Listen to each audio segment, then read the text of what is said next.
కొండ సురేఖపై హీరో నాగార్జున దాఖలు చేసిన పరువు నష్టం దావా కేసుపై నాంపల్లి మనోరంజన్ కోర్టులో విచారణ జరిగింది. నాగార్జున తరపు సీనియర్ న్యాయవాది అశోక్ రెడ్డి వాదనలు వినిపించారు. సాక్షుల వాదనలు రికార్డు చేయాలని ఆయన కోర్టును కోరారు.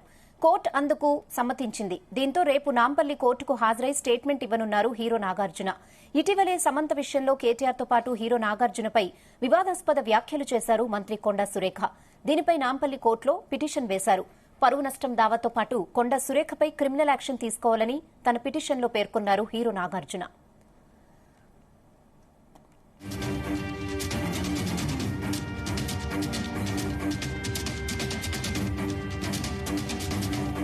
ఇదే విషయంపై మరిన్ని updates crime bureau chief Ravitej అందిస్తారు. రవితేజ్, నాగార్జున వేసిన పిటిషన్ మొన్న శనివారం నాడు సెలవు ప్రకటించడంతో ఈరోజు సోమవారం నాడు తిరిగి వాయిదా వేయడం జరిగింది.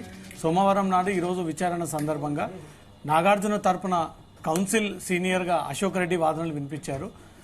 అశోక్ వాదనలు విన్నటువంటి కోర్టు ఇమ్మీడియట్ గా తిరిగి రేపటికి వాయిదా వేస్తూ రేపు వీటికి సంబంధించినటువంటి స్టేట్మెంట్స్ రికార్డ్ చేస్తామంటూ కూడా కోర్టు అభిప్రాయాన్ని వ్యక్తం చేసినట్టుగా తెలుస్తోంది.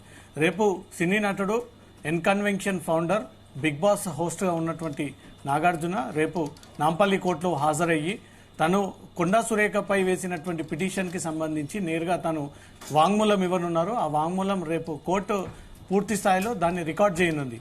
నాగార్జునతో పాటు ఈ కేసులో ఇద్దరు విట్నెస్ ఉన్నారు. ఇద్దరు విట్నెస్లు ఎర్లగడ్డ సుప్రియ, వెంకటేశ్వర్ మెట్ల, వీరిద్దరు కూడా రేపు కోర్టుకు వచ్చి వారికి ఉన్నటువంటి అభ్యంతరాలు కూడా రేపు కోర్టులో స్టేట్మెంట్ ఇవ్వనున్నారు.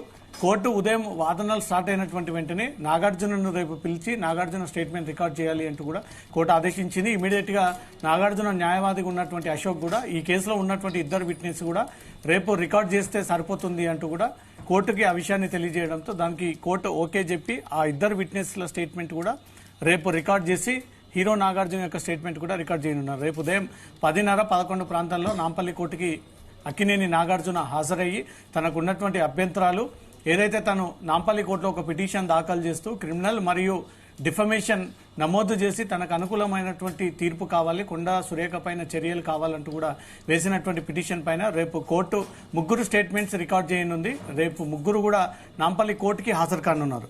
అసలు నాగార్జున తను వేసినటువంటి పిటిషన్లో ఎలాంటి అంశాలని ప్రస్తావనకు తీసుకొచ్చారు, కొండా సురేఖ చేసినటువంటి వ్యాఖ్యలు ఏంటి, తర్వాత ఎక్కడెక్కడ సోషల్ మీడియాలో ఇదంతా కూడా సర్క్యులేట్ అయ్యింది, ఆ సర్క్యులేట్ అయినటువంటి ఈ వీడియోలు ఇన్ఫర్మేషన్ అంతా నాగార్జున దృష్టికి ఎలా వెళ్ళింది, ఎవరు చేర్చారు, ఎవరి ద్వారా చేర్చారు అనే దానిపై కూడా అన్ని వివరాలు తను ఈ కంప్లైంట్ రూపంలో మెన్షన్ చేయడం జరిగింది. 2/10/2024లో బాపుఘాట్ జయంతి సందర్భంగా గాంధీ జయంతి సందర్భంగా బాపుఘాట్ సమీపంలో మహిళా మంత్రి కొండా సురేఖ అక్కడ వేడుకలకు హాజరయ్యి అనంతరం ఈ వ్యాఖ్యలు చేశారు. ఇది లంగరౌజ్ పోలీస్ స్టేషన్ పరిధిలోకి వస్తుంది. పోలీసులు ఏ ఆదేశాలు ఇచ్చినా లంగరౌజ్ పోలీసులకు ఆదేశాలు ఇచ్చి తనపైన చర్యలు తీసుకోవాలన్నట్టుగా మాత్రం నాగార్జున ఈ పిటిషన్లో దాఖలు చేయడం జరిగింది. మొత్తం తన ప్రీవియస్ హిస్టరీ అంతా కూడా దీంట్లో చెప్పుకుంటూ వస్తూ ఉన్నాడు. ఈ 356 BNS యాక్ట్ ప్రకారంగా కొండా సురేఖ పైన చర్యలు తీసుకోవాలి అంటూ మాత్రం అక్కినేని నాగార్జున కోర్టులో పిటిషన్ వేయడం జరిగింది. మొత్తం తన పూర్వ ట్రాక్ రికార్డ్ అంతా కూడా నాగార్జున దీంట్లో హిస్టరీ మెన్షన్ చేయడం జరిగింది. ప్రామినెంట్ తను పరువు ప్రతిష్టలు కలిగినటువంటి వ్యక్తిని అంటూ ఇక్కడ మెన్షన్ చేయడం జరిగింది. తెలుగు ఫిలిం ఇండస్ట్రీలో తనకు అనేక చరిత్ర తెచ్చిపెట్టినటువంటి సినిమాలు ఉన్నాయి. Leading actor, producer, television host and studio owner, 90కి పైగా సినిమాలు తెలుగులో, హిందీలో, తమిళ్లో నటించానని, అలాంటి కుటుంబానికి చెందినటువంటి నన్ను అగౌరవపరిచే విధంగా తన కొడుకు నాగచైతన్య పేరుని ఉపయోగించి కొండా సురేఖ ఈ ప్రస్తావనకు తీసుకొచ్చింది అంటూ కూడా దీంట్లో మెన్షన్ చేయడం జరిగింది. 1959లో ఆగస్టు 29లో జన్మించాను. అప్పటి నుంచి ఇప్పటి వరకు అక్కినేని నాగేశ్వరరావు కుటుంబం నుంచి మొదలుకొని ఇప్పటి వరకు కూడా మా ఫ్యామిలీ అంతా కూడా సినిమాలపైనే డిపెండ్ అయ్యి ఉంది. సినిమాలలో మాకంటూ ఒక ప్రత్యేకమైనటువంటి గుర్తింపు తీసుకొచ్చాను.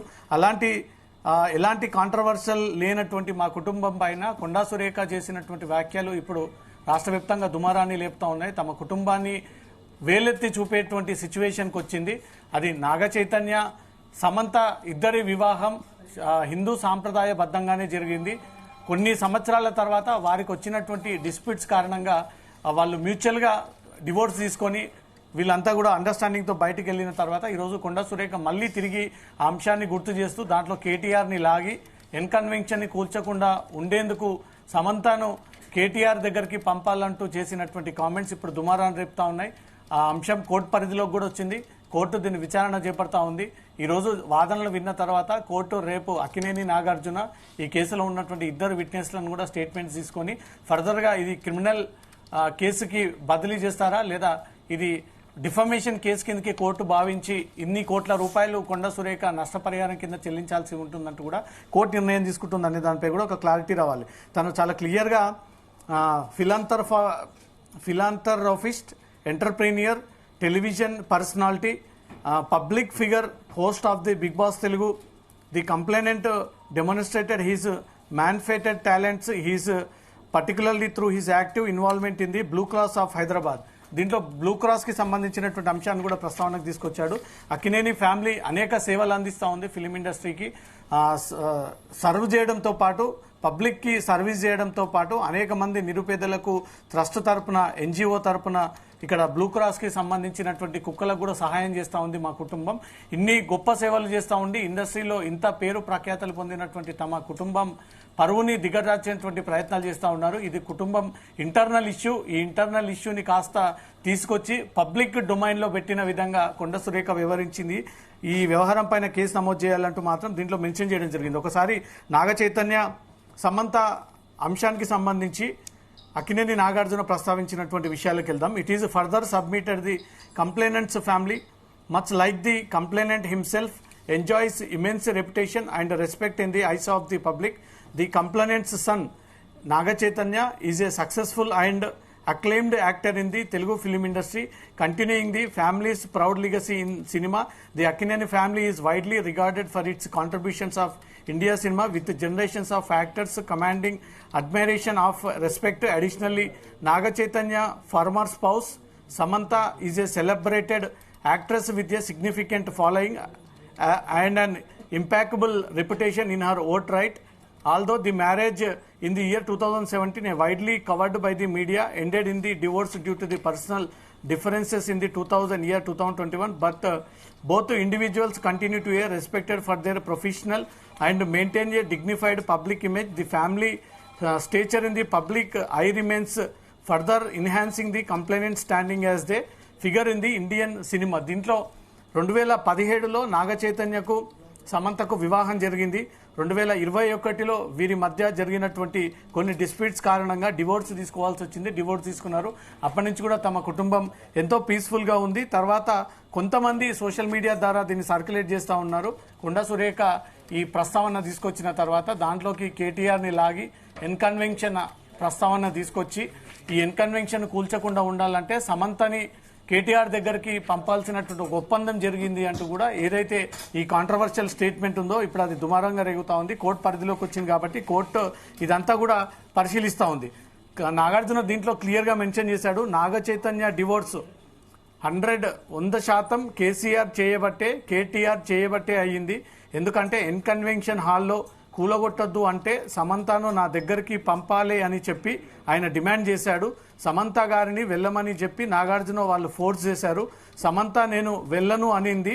వెళ్ళను అంటే వింటే విను, లేకపోతే వెళ్ళిపో అంటూ విడాకులు ఇచ్చారు అంటూ కూడా ఈ స్టేట్మెంట్ తను నాగార్జున తను వేసినటువంటి పిటిషన్లో మెన్షన్ చేయడం జరిగింది. తెలుగు కన్వర్సేషన్లో సమంత ప్రస్తావన తీసుకొచ్చారు, ఎన్కన్వెన్షన్ ప్రస్తావన తీసుకొచ్చారు.